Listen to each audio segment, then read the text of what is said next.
पूर्व मंत्री एवं उत्तराखंड जन एकता पार्टी के केंद्रीय अध्यक्ष दिनेश धने आज 50 दिनों से अपनी मांगों को लेकर धरने पर बैठे आशा कार्यकर्ताओं को समर्थन देने पहुंचे।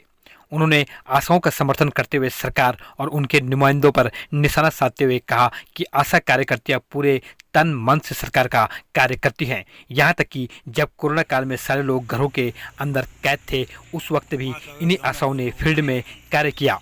उसके बावजूद सरकार इनकी सुध को लेने को तैयार नहीं है। उन्होंने कहा, जब मैं सरकार में था उस वक्त भी मैंने इनका समर्थन किया था और इनका मानदेय भी उस समय बढ़ाया गया था। आज भी मैं इनके साथ हूँ। उन्होंने कहा, यह सबसे कमज़ोर संगठन है और समाज का सबसे छोटी इकाई भी है।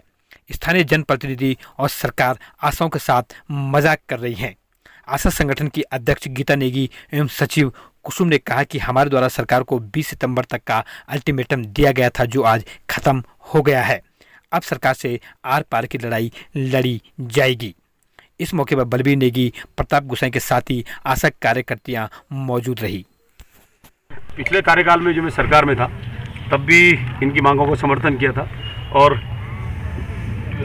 इनकी जो मांगे थी, मैं उस समय भी हमने भारत सरकार को भी जो इनका प्रस्ताव था आशा कार्यकर्तियों का, वो हमने कैबिनेट से पास करा के भारत सरकार को भेजा था और इनका जो मानदेय था वो पिछली सरकार में ही बढ़ाया गया था। लेकिन इस समय जो जनप्रतिनिधि है वो इनको गुमराह कर रहे हैं, इनका मजाक उड़ा रहे हैं, कहीं कहीं एक पत्र देकर और केवल सस्ती लोकप्रियता हासिल करने के लिए आशा बहनों के साथ उनकी भावनाओं का खिलवाड़ कर रहे हैं, उनकी मांगों के साथ खिलवाड़ कर रहे हैं। मैं इनके साथ हूं और इनकी, चूँकि ये सबसे कमज़ोर संगठन है, ये सबसे प्रथम संगठन है जो ग्राम सभा और जो हमारी जो सबसे छोटी इकाई है जो समाज की, उस समाज के साथ ये काम करते हैं ये।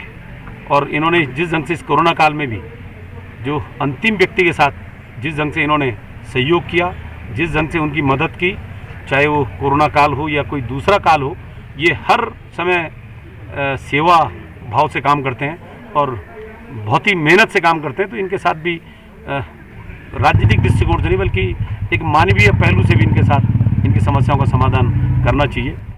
आज हमें और आज से हमारा सचिवालय में भी धरना शुरू हो चुका है, क्योंकि बहुत सब्र कर लिया बहनों ने, है ना। आज हमारे समर्थन में हमारे मंत्री जी भी आए हैं। उन्हें भी लगता है कि हमारी आशा बहनें इतने दिनों से बैठी हैं और इतना काम करती है। कोरोना काल में भी हम सब बहनों ने मतलब ना अपना घर देखा, ना बच्चे देखे, ना बारिश देखी, ना तूफान देखा, फिर भी ये सरकार हमें बिल्कुल भी मतलब ध्यान नहीं दे रही। हम आशा बहनों पे ध्यान नहीं दे रही हैं और हमारे सिर्फ एक लेटर हमें पकड़ा दिया गया है और बोला गया कि तुम अपना धरना ख़त्म करो, है ना। लेकिन हम धरना कैसे ख़त्म कर दे जब तक उस पर कोई कैबिनेट की मोहर नहीं लग जाती है। हमें संतुष्टि कैसे होगी हमें कि हम मतलब काम पे हम कैसे लौटें कि हमारे पास एकता का पर्चे, वो तो चुनाव के बाद पता लगेगा किस तरह की एकता का पर्चे देंगे हमारी बहनें, क्योंकि वो तो ये सोच रहे थे कि कृष्ण अवतार आ चुके हैं यहाँ टिहरी जिले में कि हमने तो अच्छे कर्म करे नहीं, हमारे तो बुरे कर्म कर रखे हैं, हम तो कृष्ण भगवान को देख ही नहीं सकते हैं, इसलिए इनसे कृष्ण भगवान को दूर ही रखा जाए। इस तरह का वो अपना परिचय दे रहे थे।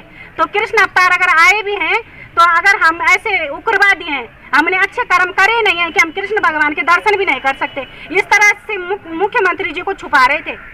या तो आतंकवादी भी हम नहीं है क्या? हम कहीं से आतंकवादी दिख रहे हैं आप लोगों को? हम तो बैठे हुए हैं 20 दिन से यहाँ पे चुपचाप। आतंकवादी होते तो क्या नहीं कर देते हम अब तक यहाँ बैठे हुए, है ना। चुपचाप ही तो बैठे हुए थे। क्या मांग रहे थे? हम यही तो मांग रहे थे कि मुख्यमंत्री से हमें मिला दो, हमारा ज्ञापन दिलवा दो, इतनी मांग कर रहे थे। हमें भगा रहे कुत्तों की तरह। यूके लाइव उत्तराखंड, जुनून सच दिखाने का।